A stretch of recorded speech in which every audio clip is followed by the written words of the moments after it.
Hail, hi, and hello. My name is Thomas, and this time I am back for part 2 of my Christianity and Dark Souls deep dive with a script.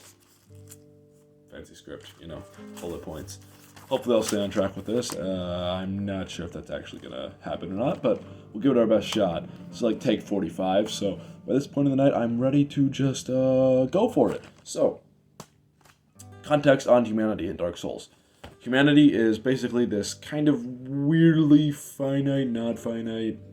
In the game, it's a singular thing. Like, you can have 1 humanity, you can have 4 humanity, you can have 15 humanity. Your character can have like a max of 99 humanity.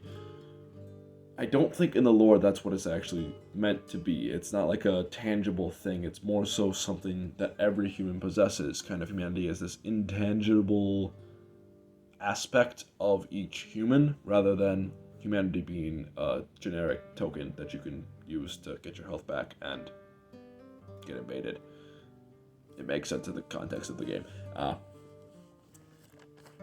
The major point about humanity is that it opposes the light of the gods. So in Dark Souls, the humans are basically the antithesis to Gwyn and his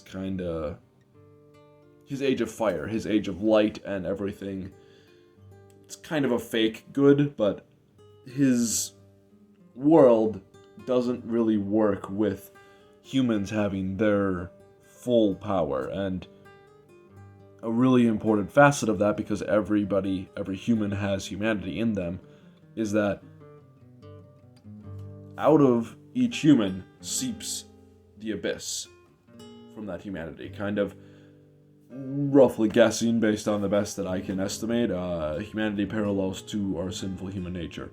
That we leach out the sinfulness that is within us because of our fallen nature. And in Dark Souls, that's represented by the abyss coming out of humanity. And the dark sign, which is this basic ring of fire that basically surrounds basically surrounds the heart of each individual human. Why'd I pause that long? It's there. The ring of fire is there to stop the abyss from leaching out and from kind of pouring into the world around them. Because obviously Gwyn, being the Lord of Fire, wants fire, light, everything like heat. And the abyss is kind of the opposite of that. It's cold, dark. It's an abyss. Just look up a picture of something black. Look up a picture of the color black, and you'll know what I'm talking about. So, essentially, humanity is similar to our real world. In the game, humanity to our real world humanity, human nature, in that they both corrupt and weaken the soul, as in a way. And so you can see the effect that humanity has in Dark Souls. There's quite a few monstrous creatures. Flash a picture on screen again. And they're hideously deformed. They have weird mutations and growths on them. Not fun to be one of those creatures. Especially if I showed you the picture I'm thinking of. Ugh. But the human nature that weakens and corrupts in our real world is not that far off. I mean, you don't typically see someone growing 15 extra arms, but you do see people being visibly affected by the sin that they are continuing to commit. I mean, most obvious examples is physical drug abuse has a very distinct effect on the body. Other examples that I really should stay on script because I don't have other examples. I guess bags under the eyes can be a side effect of stress. And stress, while it can be caused by just good things like working and providing for your family, can also be caused by bad decisions that lead to weigh on somebody and thus physically represent themselves by the bags underneath someone's eyes. Moving on from that, the poem The Hollow Men by T.S. Eliot. I think that's a wonderful example of the hollows And the same kind of concept that I'm trying to talk about here. Because the Hollow Man in T.S. Eliot is by T.S. Eliot, not in... That would be kind of... We'll move on from that. The Hollow Man is a poem that really dives into the kind of emptiness. It was written right after one of the world wars. It was just a total example of the kind of despair that really was wrought throughout the society at the time. It was a symptom of the greater problem that humanity had kind of lost their focus on God, because when you see so much death and despair literally in front of you and life becomes so meaningless, the survivors really looked at stuff with different views, and it had drastic effects on society and caused a lot of problems because people were hopeless. They had no meaning anymore. And the hollows in the poem, which I'm gonna call them hollows because the main character talks about being hollow, like they're the hollow men. So the hollows in the poem lack meaning as a basic. Just pretty much everything they do is antithetical to itself. Like, they can't form any actual words. They whisper, and it, other things that I should have written down, but I didn't. So just read The Hollow Men by T.S. Eliot. It's a fairly short poem, loaded with intense amounts of imagery. Just phenomenal. A really important part, though, that I want to focus on is how the people with focused eyes who traverse into Death's other kingdom, they barely even remember, if they do at all, the Hollow Men. The Hollow Men are just entirely forgotten about. And to be honest, the Hollows in Dark Souls, very similar. The Hollows in Dark Souls are pretty much forgotten by the time you move past them. Like, you kill them at the start of the game to get XP and level up, whatever, but once you start to move on to bigger and tougher enemies, they're really just a nuisance. They're just in the way, and you move past them as if they weren't even there. And to think about the fact that those people, the Hollows in the game, were real people who had tried to, for some reason, leave the Undead Asylum and go on this journey to do something great, they gave up. And they became overwrought with despair, and now are the hopeless husks that you see before you when you run past them in the game. They have no real meaning. Do you want to be a filler enemy? No. So, be you, and be the best version of you that you can be. Go out there, because that's how you separate yourself. That's how you stop yourself from being a hollow man. Going out and living for the Lord, going and working and glorifying Him, and taking risks, not stupid risks. Don't go and skydive without a parachute. Go out, start a business, create a YouTube channel. Is the camera weird? I think the light's changing when I... That's not important. Okay, stay focused. Do something that glorifies God, and live in a way that glorifies Him, and work on cutting out the excess that is pervading your life, because I know there's plenty in mine, and that's what we're supposed to do. But it's really hard to do the things that are hard to do. Making ourselves a better... saying that... What I'm trying to say.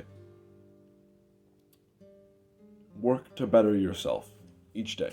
Do something that will make you a better person than you were 1% every day. Work at it.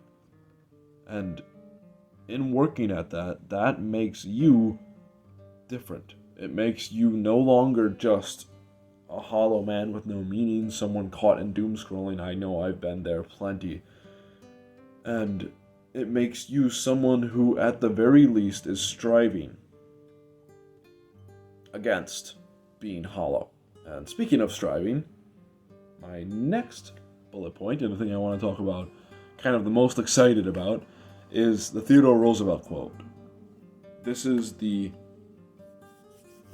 biggest thing that I kind of centered the whole video around. So, take it over, Other Thomas. It is not the critic that counts, not the man who points out how the strong man stumbles, or where the doer of deeds could have done them better.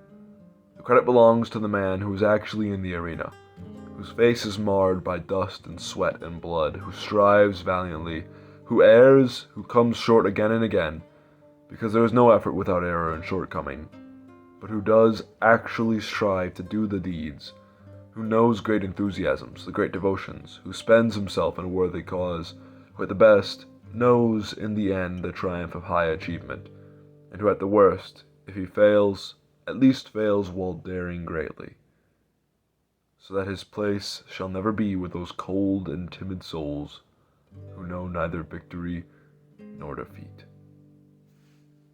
All right. Thank you, Other Thomas. Now that you guys have heard that, basic, just kind of breaking down the quote.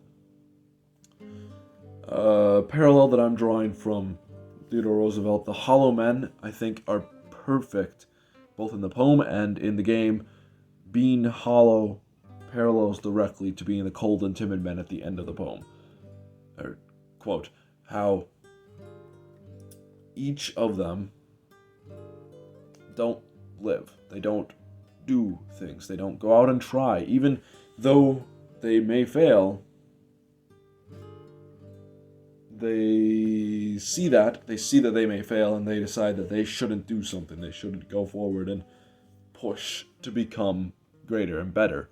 They give in to their own weaknesses, their own fear that they won't be able to accomplish whatever they want to do. You know, I definitely can relate to those feelings, because even sitting here trying to record this video, I've taken like 50 different takes, and I continuously keep pausing the video. At this point, I'm just going to let it roll, which is why you're hearing a lot of different fun speech patterns that I might have where I'm talking to myself and then I'm doing this again right now. Yeah, back to I am trying to strive like the man in the arena. Am I there? Definitely not. But hopefully, me doing this, talking to a camera, can help you see that you can do it too. That you can do it too. That I'm not anybody special. The Lord loves me, but just as much as everybody else.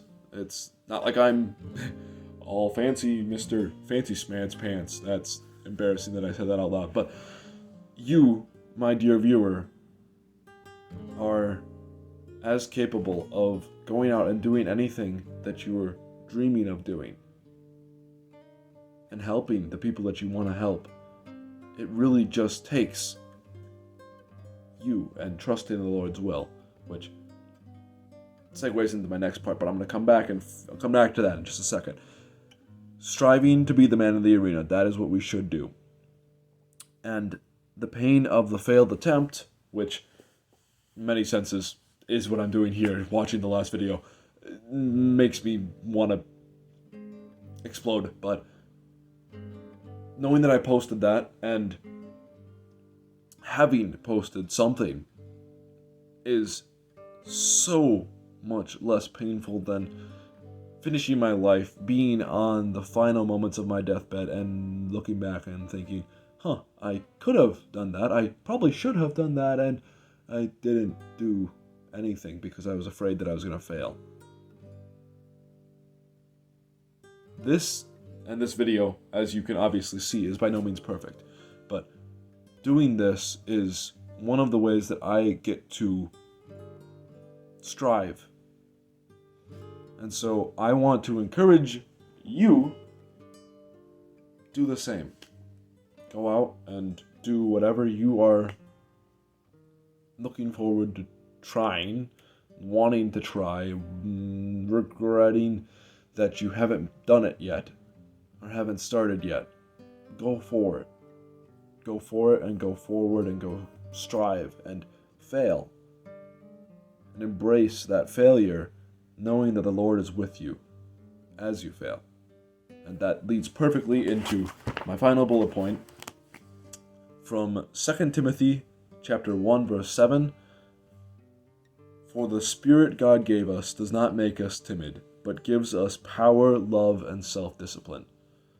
This was actually the Bible verse that on my Bible app that came up the day that I was writing this script, and it was just perfect. It literally is exactly what I'm talking about. The Lord did not give us a spirit of fear, a spirit of timidity, a spirit of being the one who sits on the sideline and watches. He gave us a spirit of going forward and making it happen,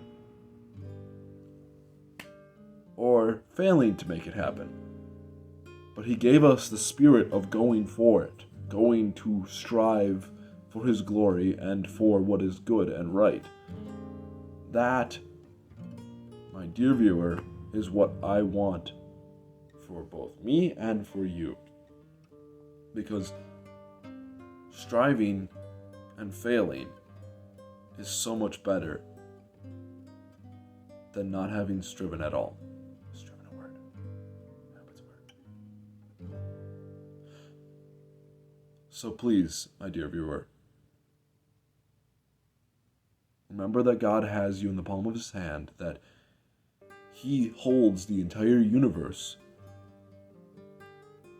and that he cares about your individual life, that he wants greatness for you. And trust him. Trust even when it doesn't work. Trust even when you feel hopeless, when you want to give in to the despair and want to give up. Trust in the Lord your God and have faith. Once again, don't you dare go hollow. And may God bless you.